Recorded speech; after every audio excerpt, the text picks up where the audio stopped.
आगे लेखक लिखता है कि जब मैं अशोक के लाल स्तवकों को देखता हूं तो मुझे वह पुराना वातावरण प्रत्यक्ष दिखाई दे जाता है। कौन सा पुराना वातावरण? जो कालिदास के समय या कालिदास के पूर्व का रहा होगा। राज घरानों में साधारणतः रानी ही अपने सुनूपुर चरणों के आघात से इस रहस्यमय वृक्ष को पुष्पित किया करती थी। इस पंक्ति का तात्पर्य क्या है कि राजघरानों की जो स्त्रियां थीं, रानी, अपने पैरों में घुंघरू बांध करके इस वृक्ष के सम्मुख जाया करती थीं। और ये वह समय होता था जब अशोक के पेड़ पर पुष्प आने का समय होता था। कभी कभी रानी अपने स्थान पर किसी अन्य सुंदरी को नियुक्त कर दिया करती थी।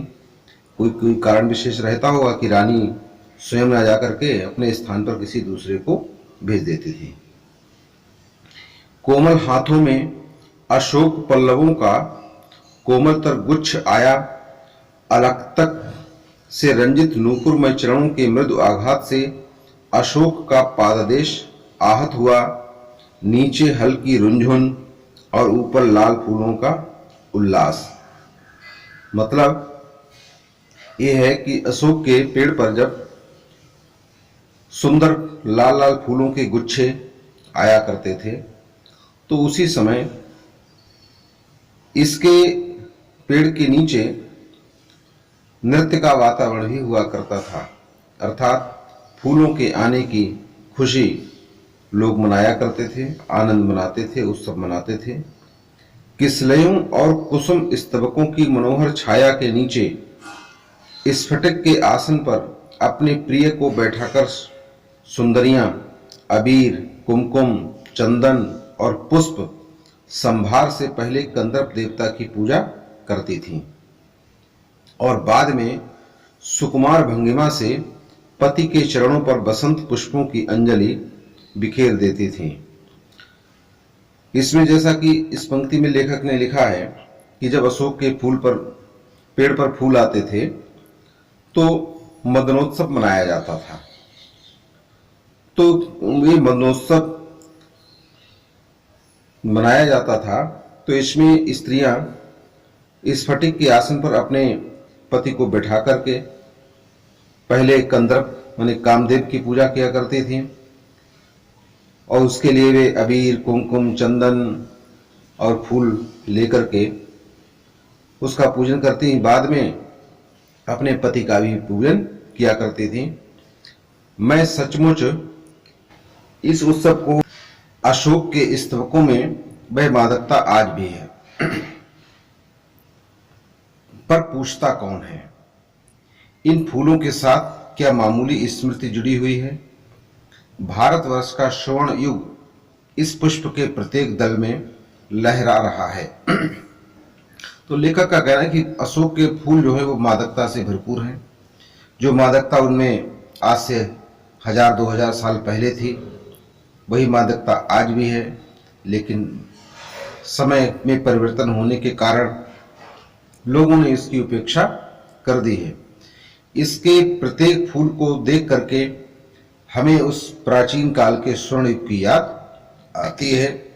आगे की पंक्ति बड़ी महत्वपूर्ण है। तो कहा इसके पीछे कारण क्या है? कहते हैं दुनिया बड़ी भुलक्कड़ है, केवल उतना ही याद रखती है जितने से उसका स्वार्थ सधता है, बाकी को फेंक कर आगे बढ़ जाती है। तो लेखक ने कहा ये दुनिया बड़ी स्वार्थी है। तुलसीदास जी ने भी इस बात को लिखा है, कई बार लिखा है कि सुर नर मुनि सबकी यह रीति, स्वार्थ लाग करे सब प्रीति। यानी इस संसार में सभी स्वार्थ के कारण ही लोग प्रेम किया करते हैं। अशोक से शायद उनका कोई स्वार्थ सिद्ध नहीं हुआ होगा, इसलिए उन्होंने अशोक को भुला दिया, आगे की रास्ता अपनी पकड़ ली।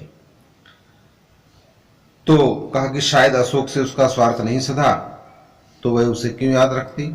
सारा संसार स्वार्थ का ही अखाड़ा तो है। अशोक का वृक्ष जितना भी मनोहर हो, जितना भी रहस्यमय हो, जितना भी अलंकारमय हो, परंतु वह उस विशाल सामंत सभ्यता की परिष्कृति रुचि का ही प्रतीक है जो साधारण प्रजा के परिश्रमों पर पली थी, उसके रक्त के संसार कणों को खाकर बड़ी हुई थी और लाखों करोड़ों की उपेक्षा से जो समृद्ध हुई थी। वे सामंत उखड़ गए, समाज ढह गए, मदनोत्सव की धूमधाम भी मिट गई। तो लेखक ने कहा कि अशोक का वृक्ष चाहे जितना सुंदर हो, परंतु ये जो पेड़ है ये किस बात का प्रतीक है? तो कहा कौन सी? वे विशाल सामंतवादी सभ्यता भारत में पनपी थी और सामंतवादी सभ्यता ने जो परिश्रम करने वाले मजदूर किसान थे उनका शोषण किया और स्वयं धनवान बने। समय के अनुसार वे राजघराने समाप्त हो गए, वे सामंत उखड़ गए। वे राजघराने जो मदनोत्सव मनाया करते थे का उस मदनोत्सव की धूमधाम भी समाप्त हो गई। और जो संतान कामिनी स्त्रियां थीं जो गंधर्वों के पास जाकर के अशोक पेड़ की पूजा किया करती थीं, उनका वरदान प्राप्त करती थी और संतान को प्राप्त करती थी, तो उन संतान कामिनी स्त्रियों ने भी दूसरों के पास जाना शुरू कर दिया। कौन? लिखा है संतान कामिनियों को गंधर्वों से अधिक शक्तिशाली देवताओं का वरदान मिलने लगा। पीरों ने, भूत भैरवों ने, काली दुर्गा ने यक्षों की इज्जत घटा दी, अर्थात इन देवी देवताओं के वरदान से उनकी संतान कामना पूरी होने लगी। तो उन्होंने इस अशोक के पेड़ के पास अपनी जो क्या कहते हैं इच्छा प्रकट करना बंद कर दिया, उसके पास जाना बंद कर दिया।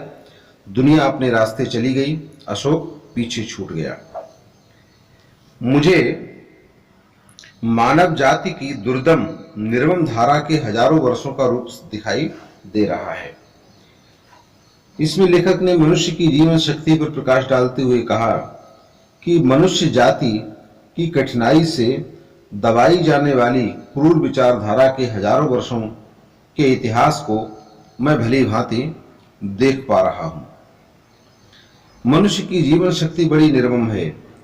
मनुष्य ने जीने की इच्छा बड़ी ही ममताहीन है। यही कारण है कि मनुष्य स्वयं के जीवन के लिए कोई भी अनैतिक और क्रूर कार्य करने से नहीं चूकता है।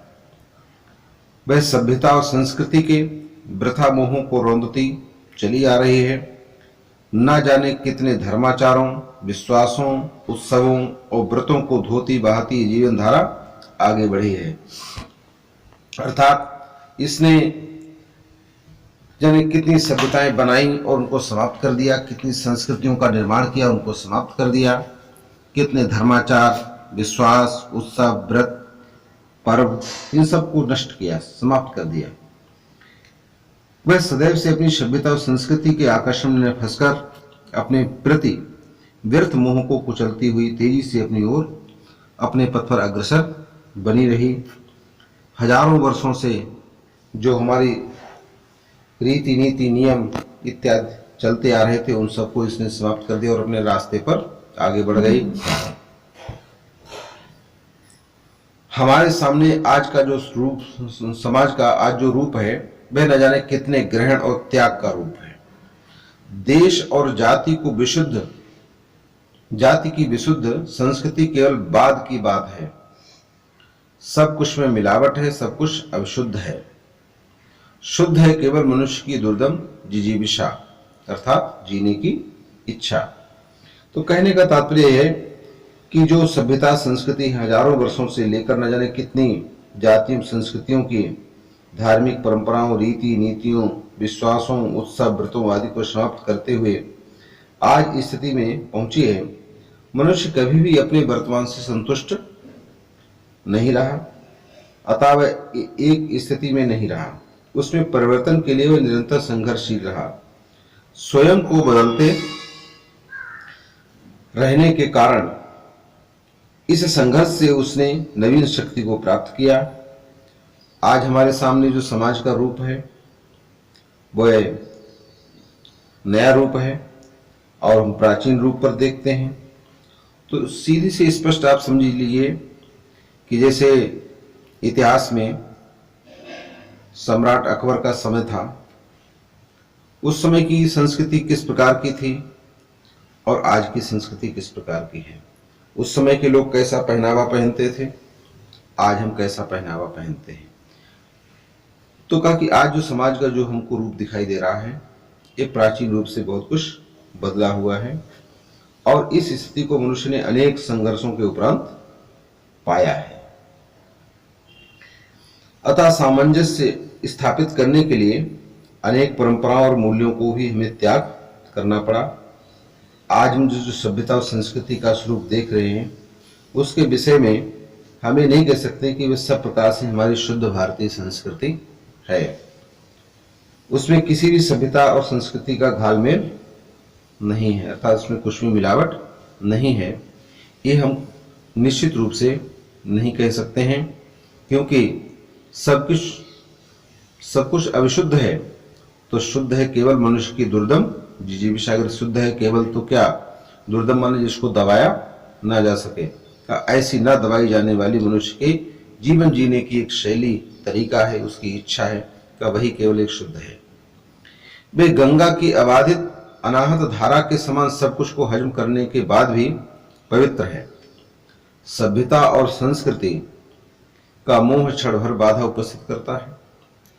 धर्माचार का संस्कार थोड़ी देर तक इस धारा से टक्कर देता है, पर इस दुर्गम धारा में सब कुछ बह जाते हैं। जितना कुछ इस जीवन शक्ति को समर्थ बनाता है उतना उसका अंग बन जाता है, बाकी फेंक दिया जाता है। धन्य हो महाकाल, तुमने कितनी बार मदन देवता का गर्भ खंडन किया। धर्मराज के कारागार में क्रांति मचाई, यमराज के निर्णय तारतल्य को पी लिया, विधाता के सर्वकृतित्व के अभिमान को चूर्ण किया। आज हमारे भीतर जो मोह है, संस्कृति और कला के नाम पर जो आसक्ति है, धर्माचार और सत्यनिष्ठा के नाम पर जो जड़िमा है, उसमें का कितना भाग तुम्हारे कुंठ नृत्य से ध्वस्त हो जाएगा कौन जानता है। लेखक ने महाकाल माने समय को संबोधित करते हुए कहा कि समय बड़ा बलवान होता है। का इस समय रूपी काल ने कितनी बार कामदेव के गर्भ का खंडन किया है, धर्मराज के कारागार में क्रांति मचाई, अर्थात सब कुछ परिवर्तन कर दिया। तो कहा कि मनुष्य की जीवन धारा फिर भी अपनी मस्तानी चाल से चलती है, लेकिन मनुष्य की जो जीवन धारा है उस पर कोई प्रभाव नहीं पड़ा। वह सत्य परिवर्तनशील रही, पर उसने परिवर्तन किया। आज अशोक के पुष्प स्तबकों को देखकर मेरा मन उदास हो गया। कल ना जाने किस वस्तु को देखकर किस सहृदय के हृदय में उदासी की रेखा खिल उठेगी।